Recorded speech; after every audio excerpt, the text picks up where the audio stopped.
Ici, c'est l'âme qui parle et le feu qui purifie. Écoute. Il brillait, costume impeccable, verbe affûté, sourire poli. On l'appelait le solide, le rayonnant, le réussi. Mais nul ne voyait que ce n'était pas son vrai visage. Il portait un masque d'or. Un jour, tout devient flou. Le regard des autres ne suffit plus. Il se perd. Et dans la confusion, il marche, jusqu'à quitter la ville. Jusqu'à la lisière d'une forêt ancienne, inconnue, vivante. Elle murmure. Il entre. Là, les arbres semblent voir clair. Ils semblent savoir. Et au bord d'un feu, une vieille femme au regard de braise l'attend.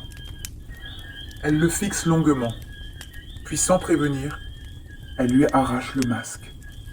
Il veut hurler, mais sous le masque, ce n'est pas un visage, c'est une flamme. Un visage de feu, une vérité incandescente.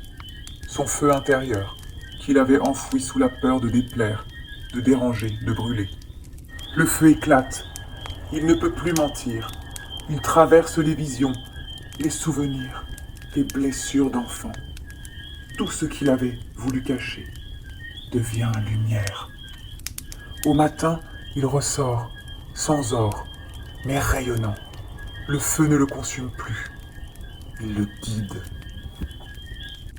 Il parle vrai, il agit juste. Il brûle les illusions autour de lui, doucement. Il devient celui qui éclaire. Laisse le feu grandir en toi. Ne crains plus de brûler, car ce feu, c'est ton vrai visage.